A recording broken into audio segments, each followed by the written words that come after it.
vissuta a Treviso, 2 ragazzine indagate per il tentato omicidio di un 22enne che resta gravissimo, in prognosi riservata dopo il fendente alla gola con i cocci di una bottiglia e sullo sfondo l'abuso di chetamina. Una lettera di scuse da Felice Maniero al sindaco di Campolongo Maggiore a 34 anni dalla morte di Cristina Pavesi, la studentessa trevigiana uccisa a 22 anni durante l'assalto al treno Venezia-Milano, ma troppo tardi, dice zia Michela. Il non voto di ieri in regione sul bilancio è un attacco politico preciso a Lega e Fratelli d'Italia, un colpo mortale all'alleanza di centrodestra, durissimo Roberto Marcato. Concluso il tour del Partito Democratico tra i comuni veneti, denunciare gli effetti dei tagli agli enti locali decisi dal governo, i casi più emblematici Mira, Preganziole e Dabano Terme. Il corteo dei metalmeccanici fin sotto la sede di Confindustria a Marghera, la rabbia e la protesta, salari da fame, lavoro precario e poca sicurezza. Domani sera alle 21 in diretta su Antenna 3 il concerto delle voci alpine nella suggestiva cornice del Duomo di Uderzo, da Piccola Canta di Natale a Signore delle Cime, i brani presentati e commentati dal celebre compositore Beppi De Marzi. Il telegiornale del Veneto, buonasera, ben ritrovati. In apertura quanto accaduto ieri sera a Treviso, siamo in centro storico, una serata di follia e sullo sfondo l'utilizzo della droga della chetamina. Facciamo il punto con le dichiarazioni del procuratore e andiamo a ricostruire quanto accaduto in città. In un primo momento una parte dei ragazzi del gruppo, prevalentemente i maschi, hanno avuto una discussione e una colluttazione con la vittima. Nel corso di questa colluttazione uno di loro in particolare lo ha colpito con un pugno al volto. Poi se ne sono andati e sono rimaste solo 2 ragazze. E la vittima ha sputato nella loro direzione e una di queste l'ha colpito con la bottiglia al collo, provocandogli delle lesioni che lo hanno messo in pericolo di vita. Sono quindi 2 le giovanissime sospettate del tentato omicidio di un 22enne di Santabona che resta molto grave in prognosi riservate in terapia intensiva al Cafoncello di Treviso. Tra i sanitari prevale la fiducia, certo l'aggressione è stata violentissima. Una bottiglia di prosecco, pare. Lì. Un colpo netto al collo. Un colpo netto molto violento perché la ferita è profonda, perché ha provocato un'emorragia imponente, insomma è stato salvato con una certa difficoltà. A terra, tra i sanpietrini, i segni sono inequivocabili. Sangue e cocci di bottiglia raccontano sequenze folli, quelle vissute appunto tra via Castelmenardo e via Longhin, quando non sono nemmeno le 8 della sera. Siamo a pochi passi dal salotto buono della città.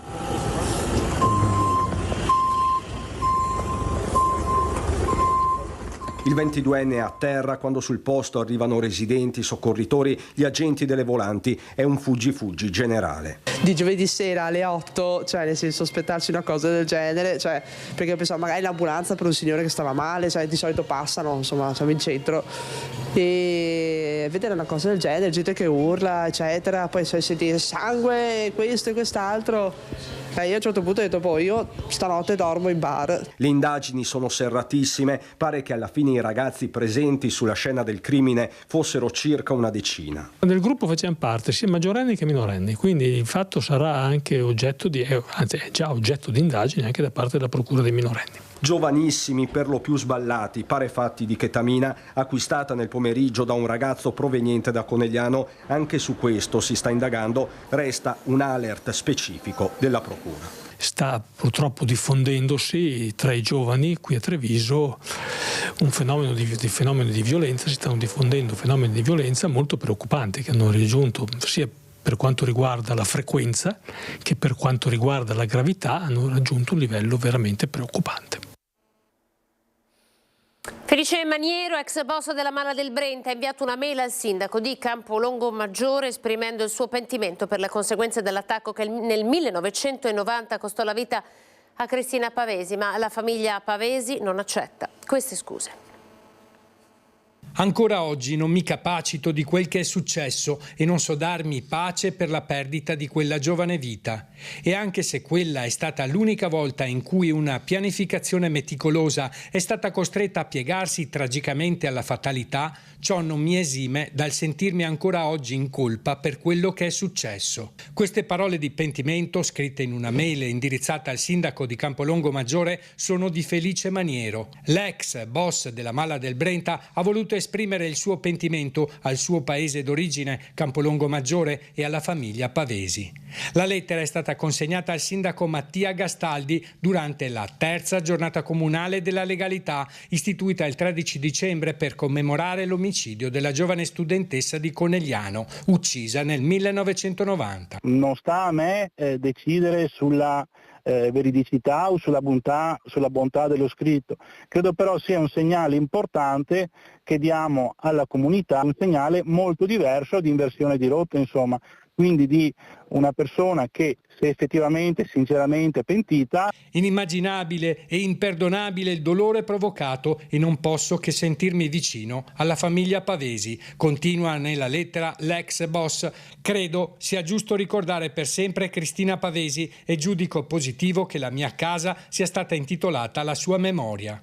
Ma la famiglia Pavesi, tramite la zia Cristina, Michela Pavesi, sempre in prima linea nel portare avanti la memoria della nipote, non è disposta a raccogliere le scuse. Questa cosa arriva troppo tardi, non credo al pentimento e non lo perdono. Non allevia il dolore della famiglia, ma però dà un segnale importante a un territorio, ed è anche un segnale importante in qualche maniera nel cercare di demolire quel mito mafioso che non esiste più. Vengono contestati reati di danneggiamento e possesso di strumenti atti ad offendere. Ci sono guai per una 56enne di San Giorgio delle Pertiche. Vediamo.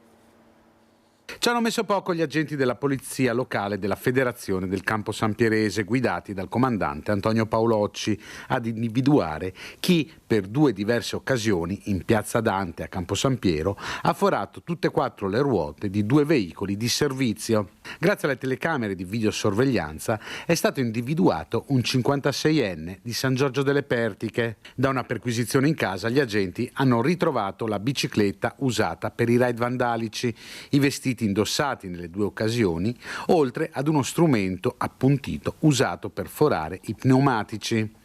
Non solo questo però, perché in casa sono state trovate anche delle bombolette di vernice spray. Il 56enne, infatti, è anche fortemente indiziato di essere l'autore di alcune scritte ingiuriose nei confronti di alcuni amministratori locali di San Giorgio delle Pertiche. Dai primi accertamenti, l'atto vandalico contro la polizia locale e le scritte offensive rivolte contro gli amministratori locali pare siano riconducibili ad alcuni interventi eseguiti presso l'abitazione dell'uomo per soccorrere l'anziana madre, interventi che l'uomo non ha gradito e ha interpretato come un'intrusione nella sua vita familiare. Il 56enne è stato così denunciato per danneggiamento e possesso di strumenti ed oggetti atti ad offendere. Siamo alla politica con il non voto di ieri in regione sul bilancio da parte di Forza Italia. Sentiamo il botta e risposta. Per quanto mi riguarda è un solco incolmabile. Non c'è nessuno spiraglio e è un atto gravissimo. Votare contro significa esercitare un'azione ostile nei confronti di una maggioranza. Non partecipare significa che su quel punto possiamo avere anche una visione diversa. Se sia davvero lo strappo definitivo lo dirà il tempo, forse anche a stretto giro. Di certo lo scontro tra Lega e Forza Italia in regione non ha mai assunto toni così caldi. Non che fosse una sorpresa il fatto che gli azzurri non avrebbero partecipato al voto per l'approvazione finale del bilancio, perché la guerra all'aumento dell'IRAP era già stata dichiarata. Ma quando si va al vedo le cose cambiano. La reazione del capogruppo di Lega e Liga a Palazzo Ferrofini è stata lapidaria. Non possiamo far finta di niente e quindi il vostro non partecipare al voto comunque è un allontanamento da quello che è l'alveo di questo gruppo, di questa maggioranza. Roberto Marcato aggiunge il carico da 90 nel mirino la capogruppo di Forza Italia Elisa Venturini. Lei nella sua dichiarazione dice: noi non abbiamo votato perché noi vogliamo dimostrare coerenza rispetto alle tasse e vicinanza alle imprese, facendo capire che la Lega e Fratelli d'Italia non sarebbero coerenti, saremmo noi il partito delle tasse e non saremmo vicini alle imprese. E questo è un attacco politico davvero sconsiderato. Ma i forzisti non ci stanno. In questi 4 anni abbiamo sempre votato a favore dei provvedimenti. L'abbiamo fatto sempre anche di recente con il DEFRE, che è il documento di programmazione, cioè quello che indica gli obiettivi di un'amministrazione regionale, perché noi condividiamo gli obiettivi e la visione che c'è della regione. Sullo specifico punto dell'aumento delle aliquote IRAP, quindi delle tasse per le aziende, noi abbiamo detto, noi su questo abbiamo difficoltà a votarlo.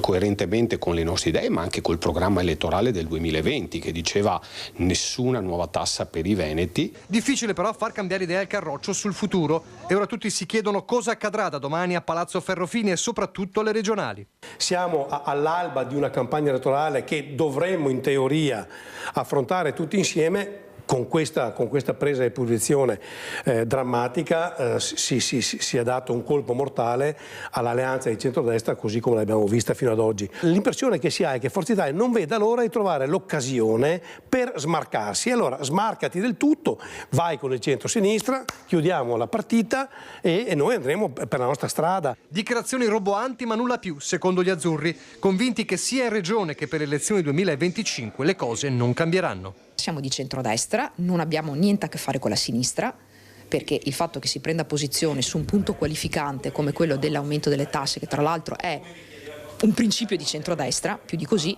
e quindi di fatto lo vedremo nelle prossime settimane, nei prossimi mesi. Comunque, per quanto mi riguarda, continueremo a dialogare, a fare la nostra parte e a seguire le nostre politiche di centrodestra. Cosa certa è che nel momento in cui governi il paese, governi a Roma, difficilmente è impossibile che in una regione ci sia una divisione. Ecco.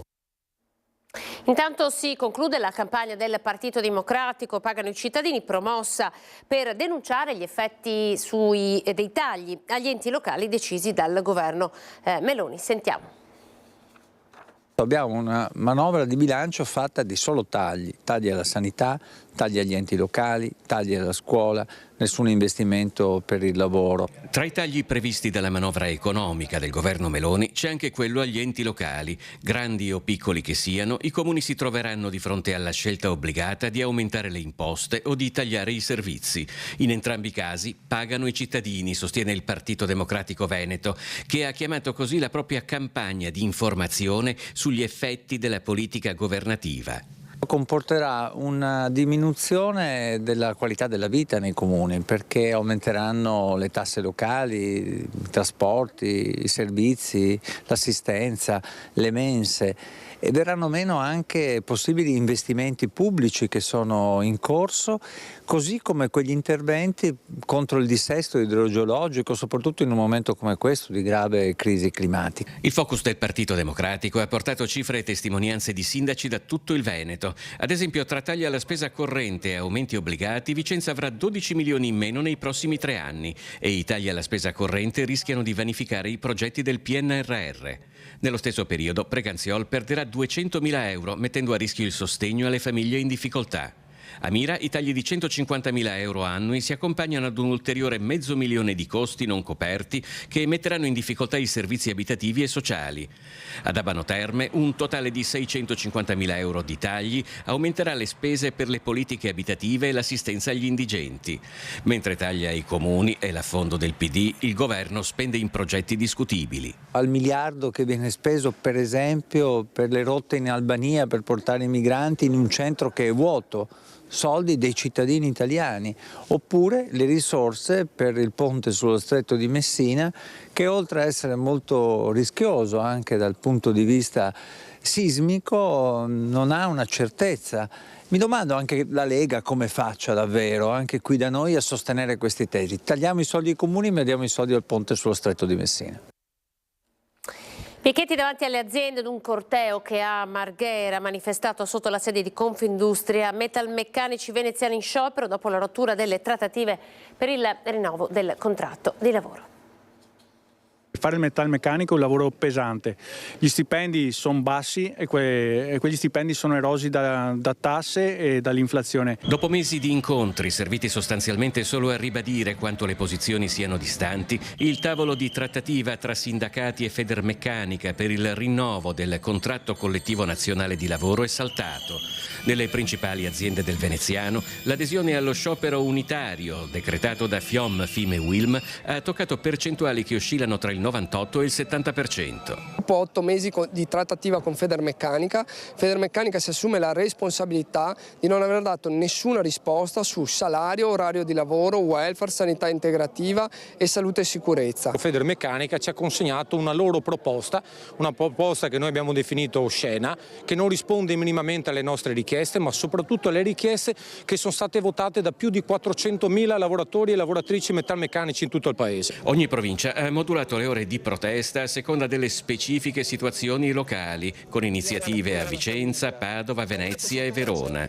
Oltre ai picchetti all'alba davanti alle aziende, a Marghera un corteo partito dal Palexpo ha raggiunto la sede di Confindustria. Noi crediamo che gli imprenditori oggi abbiano un atteggiamento miope su quello che è il futuro. Oggi c'è un cambiamento in atto e questo cambiamento non solo deve rispondere ai profitti delle imprese, ma deve rispondere in qualche modo anche alle esigenze dei lavoratori. Oggi per il lavoratore arrivare a fine mese è diventato sempre più difficile. Noi abbiamo chiesto un aumento di 280 euro sui minimi contrattuali, che non recupera interamente l'inflazione che c'è stata in questo paese. Noi chiediamo un maggior rigore e vincoli sull'utilizzo dei contratti precari, chiediamo delle misure, delle normative più stringenti sull'utilizzo degli RLS per le normative di sicurezza, visto gli infortuni e i morti che continuano a esserci dentro i luoghi di lavoro. Ad amareggiare i lavoratori è che persino la classe politica di questo paese non sia in grado di pianificare una strategia economica di lungo corso. Questo governo e tutti i governi precedenti, per quanto riguarda il mondo dell'industria, non hanno mai avuto una visione di prospettiva, vedi l'automotive.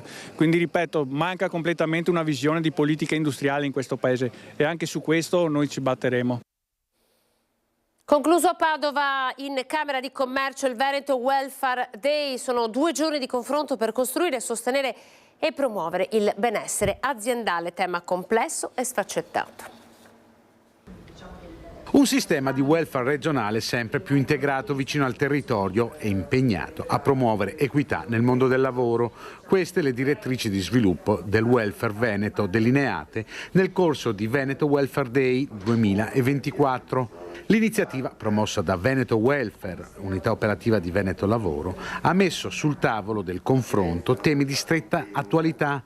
Un ruolo sempre più importante è quello del welfare previdenziale. Rappresenta il punto critico per alcune categorie di lavoratori, in particolare le donne e i giovani, che rischiano di avere pensioni basse al termine della loro carriera lavorativa. L'esempio delle donne è classico.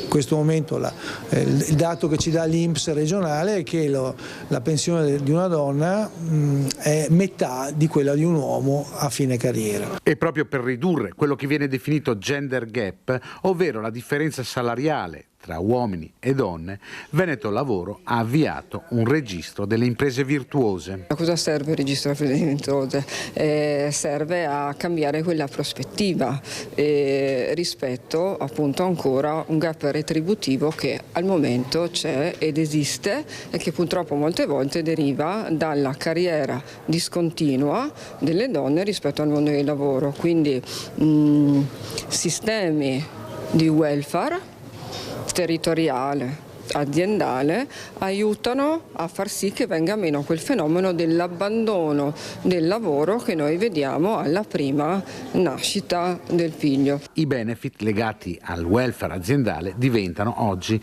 anche parte integrante della contrattazione con i lavoratori. Che poi è diventato anche una variante importante nella contrattazione sindacale, soprattutto anche nel mondo della pubblica amministrazione. Adesso la produttività delle imprese viene chiamata performance nel mondo delle istituzioni, ma in realtà è la stessa cosa. E con le performance che cosa diamo in cambio? Diamo in cambio questo tempo, questa possibilità di occuparsi di altre cose e anche questi benefici indiretti come possono essere avere del babysitting, avere la possibilità di avere degli asili, essere sostenuti per alcune spese sanitarie. Si avvicina il Natale ed Antenna 3 per l'occasione trasmetterà in diretta domani sera a partire dalle 21 il concerto Natale con De Marzi nella suggestiva cornice addobbata a festa del Duomo di Oderzo. A dirigere i cori delle voci alpine Claudio Provedel, accompagnato alla fisarmonica di Davide Casagrande, canti d'autore da Piccola canta di Natale a Signora delle Cime, presentati e commentati dal celebre compositore Beppi De Marzi. È tutto per questa edizione del Telegiornale del Veneto. Grazie per essere stati in nostra compagnia. Arrivederci.